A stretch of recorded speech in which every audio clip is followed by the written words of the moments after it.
wabarakatuh. Halo teman-teman, selamat datang di podcast Hukum Bisnis. Semoga kalian semua dalam keadaan sehat walafiat dan tetap semangat menjalani aktivitas.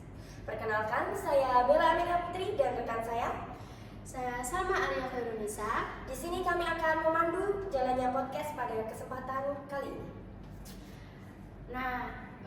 Dalam tema hari ini itu membahas mengenai topik yang sangat dekat dengan kehidupan sehari-hari, khususnya dalam dunia bisnis, yaitu cashless versus tunai, keamanan transaksi dan perlindungan hukum dalam bisnis di Indonesia.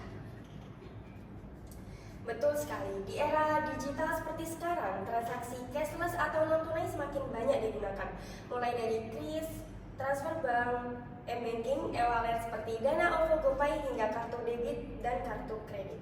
Namun, di sisi lain masih banyak pelaku usaha maupun konsumen yang lebih nyaman menggunakan uang tunai. Nah, pertanyaannya adalah, manakah yang lebih aman dari sisi hukum? Apakah transaksi cashless memberikan perlindungan hukum yang lebih baik dibandingkan transaksi tunai atau justru sebaliknya? Nah, untuk membahasnya, hari ini kita sudah ditemani oleh 4 narasumber yang akan berbagi pandangan dari berbagai sudut. Yuk kita kenalan terlebih dahulu. Halo semuanya, perkenalkan saya Aska Ainil Wafa. Senang sekali bisa hadir pada podcast kali ini. Saya di sini akan membahas mengenai pengertian transaksi tunai dan cashless serta penerapannya dalam dunia bisnis. Halo semuanya, saya Nurul Sofia Anggrini. Pada kesempatan ini saya akan membahas mengenai dasar hukum transaksi dan perlindungan hukum bagi konsumen dalam sistem pembayaran di Indonesia. Halo semuanya, nama saya Reva Ninja Durjana. Saya akan berbagi pandangan mengenai keamanan transaksi cashless beserta kelebihan dan resikonya. Halo, saya Willy Widianto. Saya akan membahas mengenai transaksi tunai, kelebihan dan kekurangannya, serta bagaimana pembuktiannya dalam perspektif hukum bisnis. Baik, terima kasih atas perkenalannya. Langsung saja kita mulai ke pembahasannya ya. Saya ingin bertanya kepada narasumber satu. Sebenarnya apa sih yang dimaksud dengan transaksi cashless dan transaksi tunai dalam dunia bisnis? Dalam dunia bisnis itu transaksi tunai adalah transaksi yang dilakukan menggunakan uang fisik, yaitu uang kertas maupun logam sebagai alat pembayaran. Sedangkan transaksi cashless adalah transaksi tanpa menggunakan uang fisik, melainkan menggunakan sistem pembayaran elektronik seperti transfer bank, kris, kartu debit, kartu kredit maupun dompet digital. Saat ini transaksi cashless semakin berkembang karena dianggap lebih praktis, cepat, dan efisien, terutama bagi pelaku usaha maupun konsumen. Berarti sekarang kalau kedua sistem pembayaran itu masih sama-sama digunakan ya? Betul sekali, meskipun transaksi digital berkembang pesat, transaksi tunai masih banyak digunakan, khususnya pada usaha kecil, pasar tradisional, atau daerah yang akses teknologinya belum merata. Artinya, kedua sistem pembayaran tersebut masih memiliki peran penting dalam kegiatan bisnis di Indonesia. Kalau dari sisi hukum nih Kak, transaksi pembayaran di Indonesia tuh diatur oleh apa saja sih? Dasar hukumnya cukup banyak. Pertama, terdapat Undang-Undang Nomor 7 Tahun 2011 tentang mata uang yang menyatakan bahwa rupiah merupakan alat pembayaran yang sah di Indonesia. Kemudian ada Undang-Undang Nomor 8 Tahun 1999 tentang perlindungan konsumen yang memberikan perlindungan kepada konsumen dalam melakukan transaksi. Selain itu, transaksi elektronik juga diatur dalam Undang-Undang Nomor 1 Tahun 2024 tentang perubahan atas Undang-Undang Informasi dan Transaksi Elektronik. Sedangkan sistem pembayaran digital berada di bawah pengawasan Bank Indonesia melalui berbagai peraturan mengenai sistem pembayaran.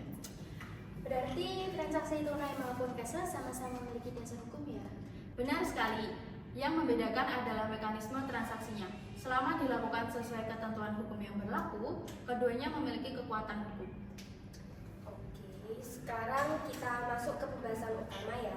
Menurut narasumber 3, dari sisi keamanan transaksi, apa kelebihan pembayaran cashless dibandingkan pembayaran tunai? Menurut saya, pembayaran cashless memiliki beberapa keunggulan. Pertama, seluruh transaksi tercatat secara otomatis sehingga lebih mudah dilacak apabila terjadi kesalahan. Yang kedua, resiko kehilangan uang dalam jumlah besar menjadi lebih kecil karena dana disimpan di rekening atau dompet digital. Ketiga, bukti transaksi tersimpan dalam sistem sehingga memudahkan proses pembuktian apabila terjadi sengketa antara penjual dan pembeli. Selain itu, transaksi cashless juga lebih praktis karena tidak memerlukan uang kembalian. Kalau begitu, apakah transaksi cashless lebih aman? Belum tentu, cashless juga memiliki resiko seperti penipuan online, phishing, pencurian data pribadi, penyalahgunaan akun maupun peretasan. Oleh karena itu, pengguna harus menjaga keamanan akun, tidak membagikan kode OTP, menggunakan sandi yang kuat, dan memastikan transaksi dilakukan melalui aplikasi resmi. Nah, sekarang bagaimana dengan transaksi tunai? Apakah masih memiliki kelebihan dalam dunia bisnis? Tentu saja, transaksi tunai memiliki beberapa kelebihan. Misalnya, tidak bergantung pada jaringan internet maupun sistem elektronik. Selain itu, pembayaran dapat langsung diselesaikan saat itu juga, tanpa khawatir adanya gangguan sistem. Namun, transaksi tunai juga memiliki beberapa kelemahan. Resiko kehilangan uang, pencurian, uang palsu, maupun kesalahan penghitungan masih cukup tinggi. Selain itu, bukti transaksi biasanya hanya berupa nota atau kwitansi sehingga apabila hilang, proses pembuktian menjadi lebih sulit. Kalau dibandingkan dari sisi pembuktian hukum, mana yang lebih kuat? Dalam praktiknya, transaksi cashless cenderung lebih mudah dibuktikan karena terdapat riwayat transaksi yang tersimpan secara digital. Misalnya, terdapat bukti transfer, mutasi rekening, atau riwayat pembayaran melalui QRIS maupun dompet digital. Sedangkan transaksi tunai tetap dapat menjadi alat bukti apabila didukung dengan nota, kwitansi, saksi, atau dokumen lainnya. Jadi, bukan berarti transaksi tunai tidak sah, tetapi pembuktiannya sering kali lebih sulit apabila dibandingkan dengan transaksi digital. Nah, kalau terjadi sengketa transaksi nih, bagaimana perlindungan hukum bagi konsumen ya?